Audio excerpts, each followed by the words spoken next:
It was a busy day of news for the Cincinnati Bengals, starting with the Tee Higgins trade request, ending with an upgrade for a compensatory pick. Let's break it all down. You are Locked On Bengals, your daily Cincinnati Bengals podcast, part of the Locked On Podcast Network, your team every day.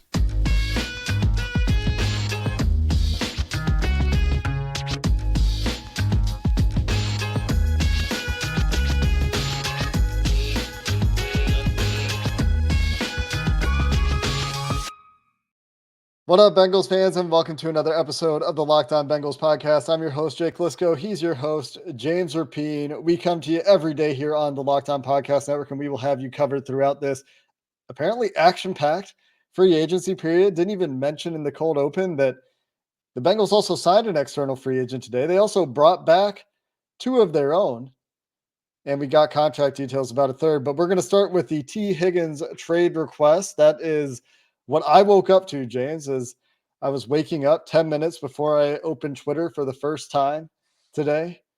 Tee Higgins trade request announced to the world through Ian Rappaport and the other national media sources that David Mulligetta talked to. T requests a trade. The Bengals are either awful or right or should trade him. Or look, I think it led to an eventful morning. And certainly has been a busy day. I don't think anyone's really surprised about this. Tee Higgins is in a tough spot, in a tough spot to get a long-term deal because the Bengals have the leverage. They don't have to do anything. And the odds are that they don't do anything, that Mike Brown doesn't blink, that the Blackburn family looks at it and says, yeah, T's going to play for $21.8 million. And he's going to. If he's still tagged and on the Bengals roster, he will play this season because that's way more money than he's ever made in 4 years in the NFL. So why wouldn't he? And the reason why I think David Mulligetta comes out with this, and it's so – did you notice all the national talking heads all saying the same thing? The Bengals haven't negotiated in a year. Oh, my goodness. Why do you think it's that? Why do you think the messaging is like that from David Mulligetta? It's pretty simple.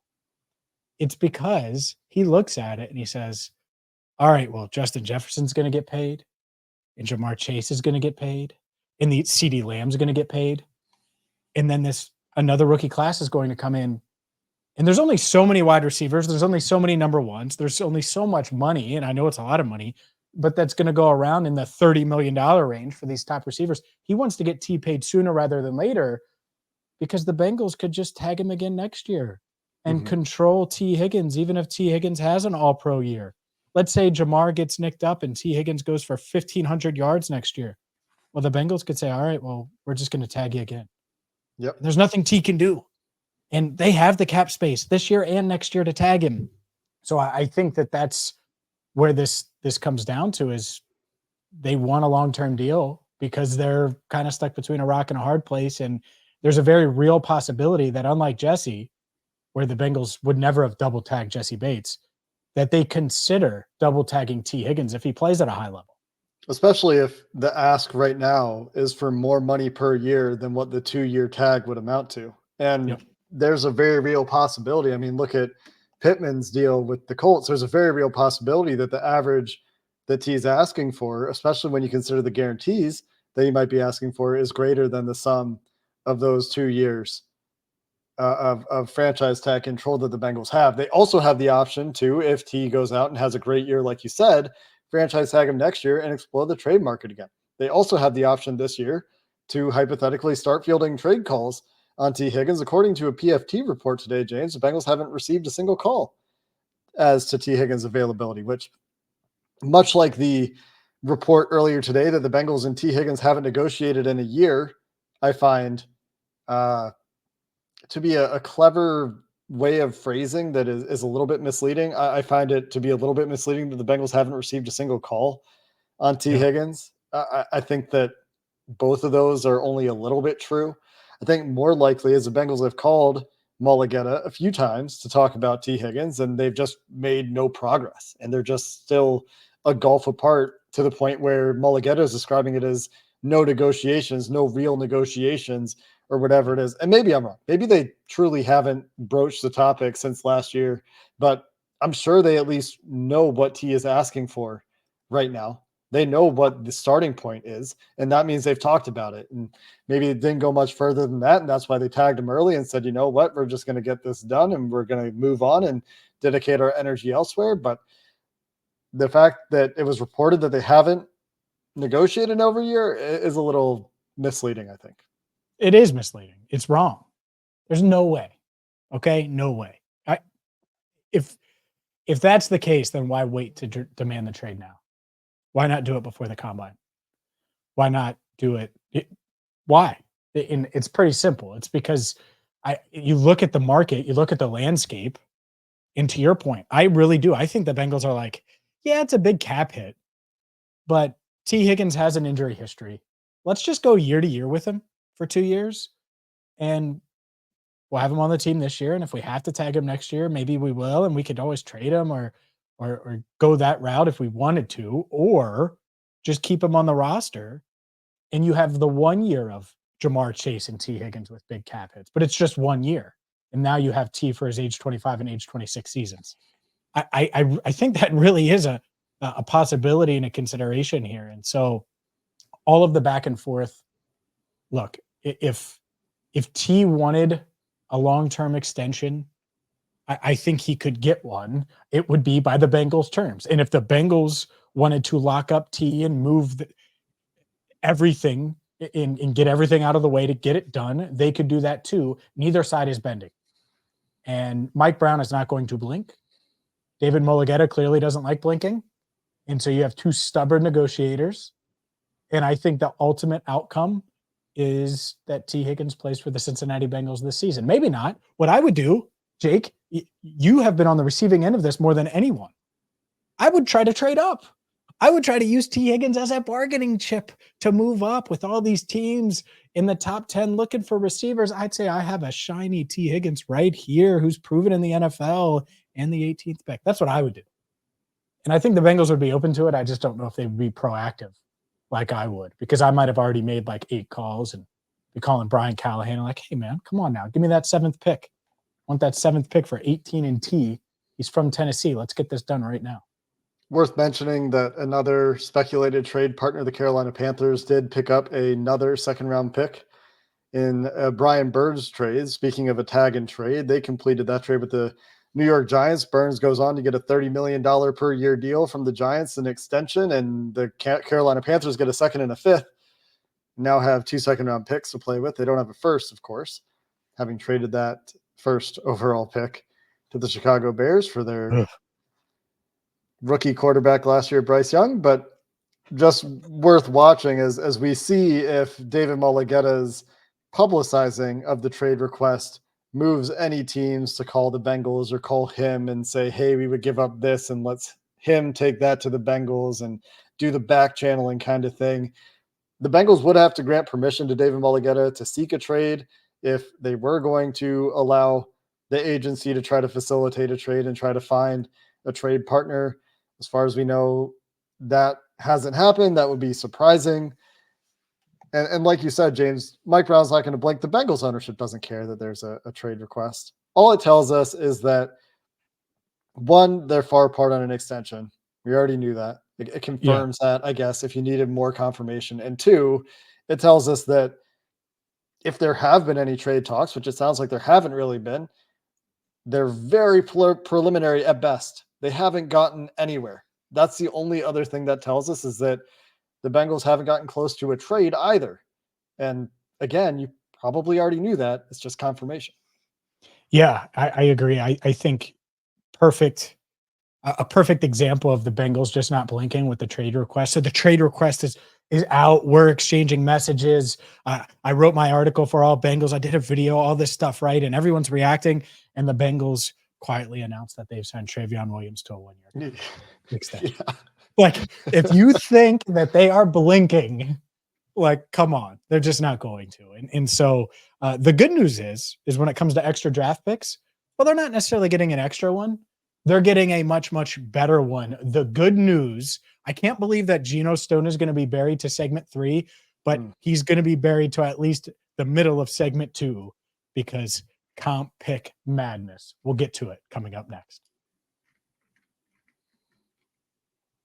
Say goodbye to busted brackets because FanDuel lets you bet on every game of the tournament, whether you're betting on a big upset or a 1 seed. It's time to go dancing with America's #1 sportsbook. Right now, new customers get $200 in bonus bets if your first $5 bet wins. And so download the FanDuel app, go to FanDuel.com/lockedon to be more specific, and sign up. And what you're going to do is you're going to throw $5 on whatever game or whatever prop bet or whatever same game parlay. And when that bet hits, because we know it's going to, then you're going to get $200 in bonus bets. Boom. Absolutely free with FanDuel. It's America's #1 sportsbook for a reason. And March means the tournament is almost here. Get in on the action and also get in on all the NFL futures bets, all of the different baseball bets with opening day just a few weeks away as well. It's FanDuel. Go there now. FanDuel.com/lockedon to get $200 if in bonus bets if your first $5 bet wins. Again, that's FanDuel.com/lockedon and bet on college hoops until they cut down the nets. We've got a comp pick upgrade and update. James, last week we talked about this at the end of our final show of the week, I think. Time is a little bit of a blur right now, but I believe it was our final show last week. We talked about the Bengals' 2 6th-round compensatory picks, and Nick Cordy of overthecap.com doing some analysis that suggested that a few teams, and I didn't think the Bengals necessarily had a claim here, but a few teams might have had a claim that the league made a mistake and they were actually owed a 3rd-round pick. The Bills for Tremaine Edmonds was one. The 49ers for McGlinchey, I believe, was one. And the Bengals for Jesse Bates. And there being an argument that the cutoff between a 3rd and 4th round should be between Jesse Bates' 3rd-round pick and Orlando Brown for a 4th-round pick should have merited the Cincinnati Bengals a 3rd-round compensatory pick instead of the 6th round that they were given after the NFL originally calculated that Jesse Bates and Orlando Brown canceled each other out. And that was our assumption going back to last offseason when they signed Orlando Brown. However, I think potentially because Jesse Bates made a Pro Bowl, and that's worth 20 extra points in the compensatory formula, boosting his score. And you can go see all of this at overthecap.com, where they've got the whole compensatory table for the last 10 years and the one that he's already building, Nick Cordy's already building for this year's free agency period. And that boost, I think because Jesse Bates made the Pro Bowl, was enough to qualify him as a 3rd rounder when the NFL reran whatever they reran, redid their numbers. And so the Bengals' former 6th-round compensatory pick has been upgraded to number 97 at the end of the 3rd round, giving the Bengals a 4th top 100 pick, which is absolutely huge. It's hard to understate how significant of a difference that is. Ooh, we cooking with grease now, Jake. Imagine the mock draft Mondays that we're going to get to once free agency ends. Oh my, 4 top 100 picks. Are you serious? You know, you could take an offensive tackle, a tight end, a wide receiver, and running back. You could give Joe Burrow all the weapons, and you know me with weapons. Hell, you could take 4 wide receivers now in the top 100. Okay, I'm kidding a little. But what I'm not kidding about, and you're not either, this is super significant. This is more important than the Geno Stone element, because an extra 6th and having 3 6th-rounders, you know what that's going to be? A lot of our listeners are going to be doing on the final day of the draft. They're going to be shopping on a Saturday afternoon and waiting for the draft to end, and then they'll listen to Locked On Bengals to see who it is. They may skim Twitter and see it there. 3rd rounder, Friday night, that could be a player. That could be, you mentioned this, starting running back. That could be another offensive lineman. I'm thinking interior offensive line. I love it. I think it's huge, and it's the best news up to this point at 7:08 Eastern time for the Bengals today, because they need those top 100 picks. And also, if you think the Bengals are going to give Tee Higgins away for a 2nd-round pick, insert whatever franchise in the fan base that's listening to Locked On Bengals to hear. Well, they have 4 picks in the top 100 now. So I think it's going to be that much harder to get Tee Higgins for just a pick, for example, because they have another selection and they have more bites at the apple. So this is huge. Nick Cordy with the lob. Jake Lisco reading all of the compensatory stuff and breaking it down the other day I got to be honest, even though I thought there was a case for it, I didn't think it would necessarily happen. No. And so when that news came down, I was like, holy crap. And also shout out to Jesse Bates for playing well, because now the Bengals actually got something for him. You know, it feels like they got something of value for him instead of absolutely nothing. That is a nice silver lining. Of course, the Bengals did sign Geno Stone. And if they had retained Jesse Bates' services, there wouldn't be a need for a Geno Stone. That money could have been spent elsewhere. But in a vacuum, Geno Stone is a nice signing. 2 years, $15 million. There's a $6 million signing bonus. Apparently, $1 million of those dollars, according to Kelsey Conway, are incentives. So $14 million base with a little bit of incentive in there to get to $15 million. You could realistically project that year one cap hit between probably $4 and $6.5 million. The most likely outcome for that first year cap hit is going to be somewhere around $6 million with the Bengals' traditional contract structure, as pointed out by Andre Parada.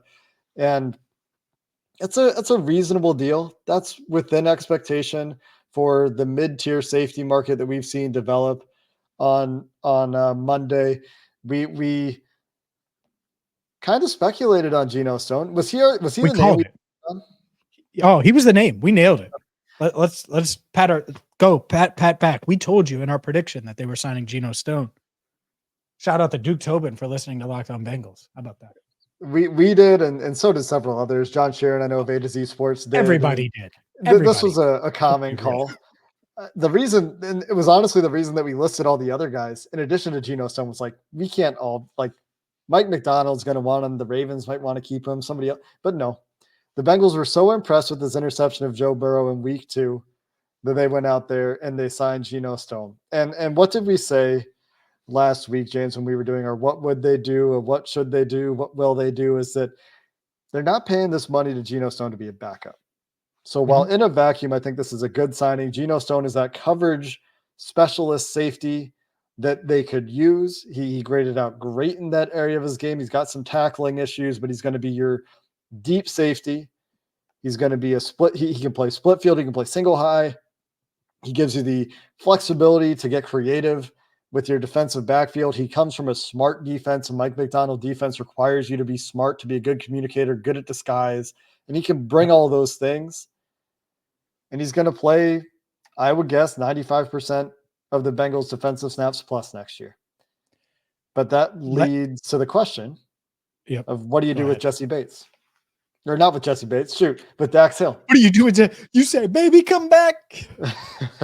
No, I'm just kidding. You're right. No, you don't. But what do they do with Dax Hill? What do they do with Jordan Battle? This is not going to be all smiles. I've been in a good mood for 18 minutes here.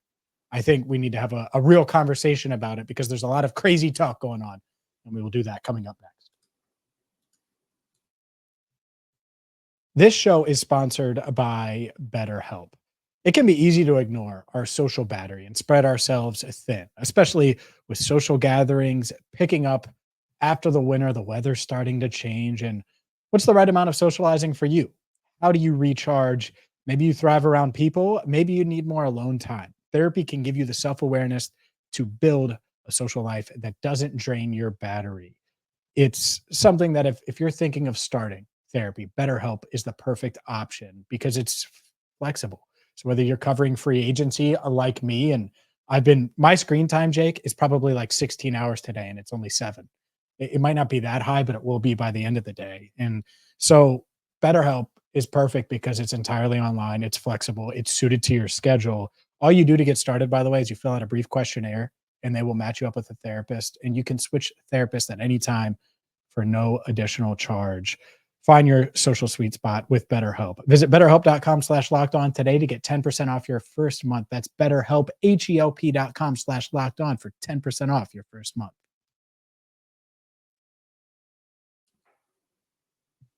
So we've been pretty positive. Great news on the 3rd round pick.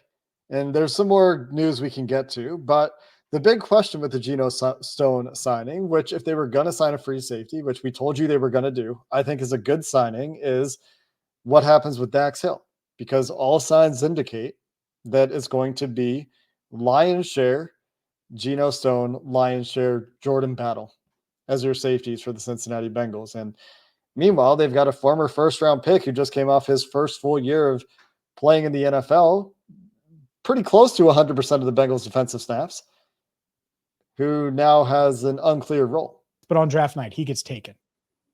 And what did we say? And that's a long time ago now. He'd be a good fit with Jesse Bates. Everyone's saying how he's this replacement for Jesse, but you could re-sign Jesse and he could be the Vaughn replacement.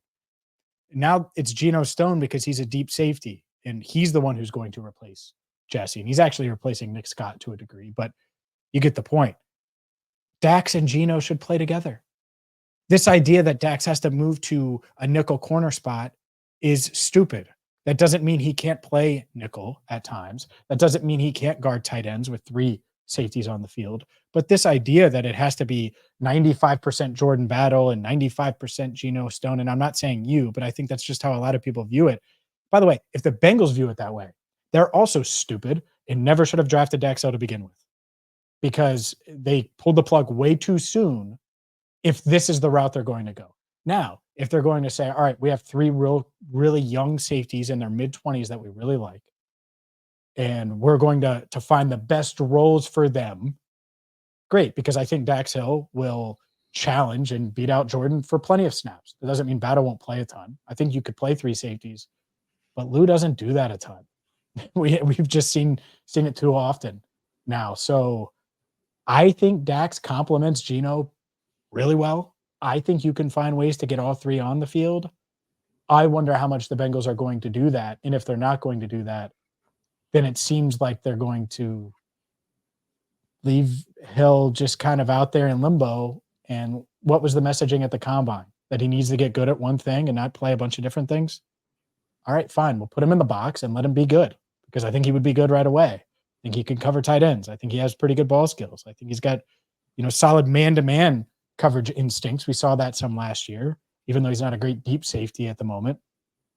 But it feels like they're pulling the plug. That's what it feels like. And I don't love that because he is a first-round pick. And of the 3 guys, he still has the highest ceiling, which is why if I was one of these other teams, I would be calling on Dax Hill about a trade. They won't do it, but that's what I would be doing.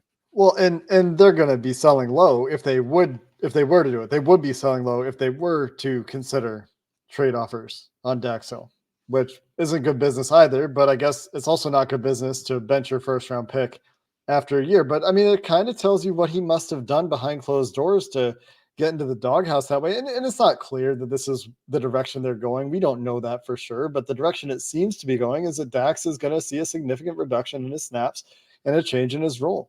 And the Geno Stone, a lot of people are going to say that's good. And I get it. It's a performance-based business.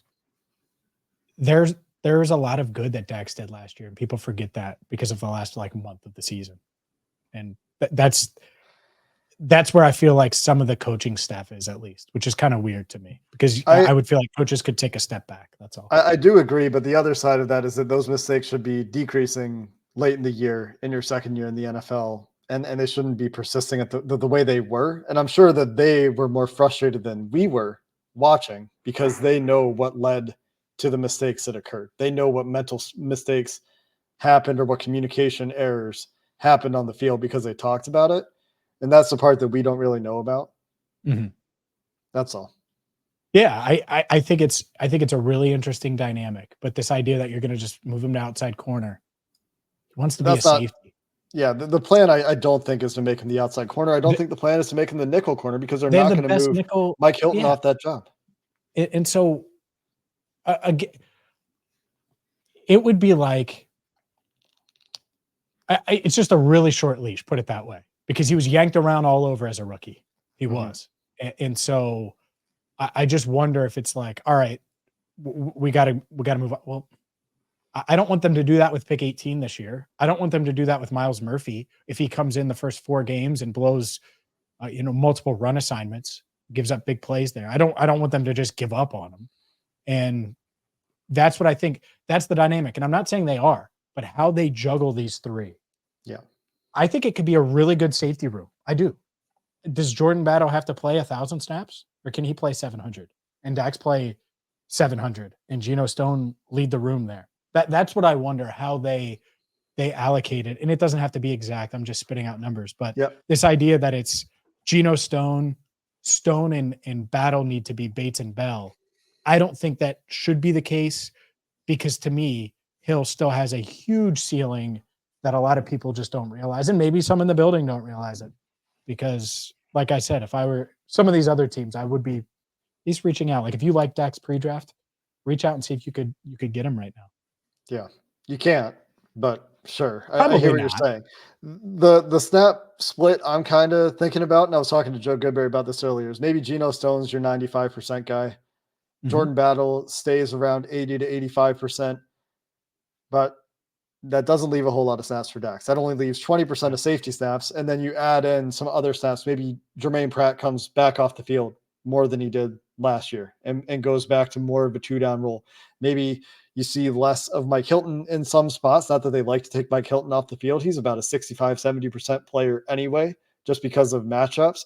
And Dax gets more snaps there. So we kind of landed on about a 40% number for Dax Hill, which, barring injury, which doesn't feel good for a first round pick. I think, let me be careful how I phrase this. I do think that some of the in-house opinions about him being a nickel and all of those, I think some of those were preformed before this year. And that's what I think is interesting. It's like, as a rookie, he didn't play because they trusted Bates and Bell, and that was it. Mm-hmm. And it was a really awkward situation. Last year, flashes early, like really did. And then it got worse as the year went on. And it's like, yep, see, told you that. And it's just like, So I wonder, it just feels weird. And usually when it feels weird, it is weird. And I don't know exactly. I've tried to dig. I haven't gotten a ton. They had turnover in the safety coach's room too. So I just wonder what the disconnect is, because I do on paper. Do you agree with that? Like on paper, Dax and Geno complement each other really well. Like I think it could. You'd be light. You'd be really light. You would have. Dax was good against the run, but he's just light to rely on him to be your more box safety. And Geno Stone is not a guy that you're asking to do a whole lot for you in the run game. And so, but that's it. Is I think that's why I play 3, right? Because Jordan can't run and cover like Dax. Geno's the best back end guy, and I mean man-to-man coverage when I'm saying that. It's just I think they complement each other really well, and I'm curious about how they're going to align these guys because it could be really good, but I just don't know. And so that's my fear. I'm not trying to be down on it because I like Geno. It's not a Geno thing. I DM'd you this. It's not a Geno thing. It's a, oh my God, it's a lot how they're allocating resources and giving up on those resources, which some people are like, oh yeah, it's a results-based business. That's fine. It is. I agree. At the same time, you pull the plug on a first rounder, the first moment he shows signs of needing some development, and that's it. That's tough. So hopefully that's not the case. Also, Tyson Anderson's in that room. Hopefully he gets better because I think he's a hell of a fourth safety too. I think they have a good safety room. I think they're done there. And we'll probably see Nick Scott released now that Geno Stone is in the building. We'll see how they handle it. It will be interesting. We'll see what they say about it. Hopefully we'll have a chance to talk to some of the coaches and or personnel guys about what these changes mean. But very clearly they had significant issues with Dax Hill in deep zone coverage. I think he's better in man, and I think that's probably where a big part of his role goes. But then you're talking about a sub-package player where Geno Stone's going to be your deep safety, and Jordan most of the time, and Jordan Battle makes sense still as a strong safety. And maybe they get a little bit more creative with some of their rotations with their other guys in the back end because they do have Dax Hill and they do have the ability to keep him on the field as much as they are comfortable doing so. But that probably means that they're going to keep him out of the deep half and deep third as much as they can. And so you got to be careful there with tipping your hand and giving away what you're doing based on Dax Hill being on the field. So plenty of time to sort through that and figure that out. A couple of other moves to talk about really quick. You mentioned Travion Williams back. That's going to be a very low dollar deal. Cody Ford, we got the details on 1.35 million for Cody Ford, just 125 guaranteed. That was all signing bonus, 125,000. He'll still be trying to keep a job, I think, come training camp, but we know they like him. And Drew Sample, the big one that the Bengals bring back, 3 years, just over $3 million per year. Some of that likely to be in incentives, probably between 8 and 9 in salary plus signing bonus, but a little bit more potentially than expected for Drew Sample, but certainly in the ballpark. Nothing terribly surprising considering what other tight ends were making around the league. One of the cheaper deals, and does play an important role in this offense as a guy that can give you H-back and inline snaps, be a plus blocker, a guy they trust, and a guy that's showing a little bit of development as a receiver. Not that they're going to ask him to be their first receiving tight end. I still think they'll make a move there. We'll see what it is. In addition to Tanner Hudson, by the way, but an important role for Drew Sample nonetheless, and he will be back for up to 3 years, although that third year is probably effectively a team option. Yeah, good for him. He's developed into a really important piece of this offense. I like it. I agree with the value as well. You look at what Colby Parkinson got, what Will Dissly got, and so Sample under both of those guys comfortably, especially the Parkinson deal is kind of wild, over double what Sample got. So take it. You feel good about it, and we'll see what else they do at tight end. But they needed to keep tight end with some of their tight ends. They just did, and so they keep. I think it was the focus to get Drew done. The fact that they were able to get Drew done is huge. So we'll see what else they do. Obviously, they're working on some things, and we'll keep you updated as time goes on here on Locked On Bengals. Hypothetically, they've improved the back end of their defense and should help with some of the explosives. If they can mitigate some of the coverage issues they had in deep zones between Nick Scott and Dax Hill last year, they've improved their draft capital significantly today, and we got some drama with the Tee Higgins trade demand. A very fun first, what are we at? 7.5 hours of free agency. As we're finishing this recording. We'll see if we're back later tonight if we have more Bengals news. We know they like to make moves at 10 p.m. And if they do, and if it's big enough, we will be back and have you covered for whatever that move is. Until next time, Bengals fans, thanks for listening to this episode of the Locked On Bengals podcast. Hoo day, and have a good one.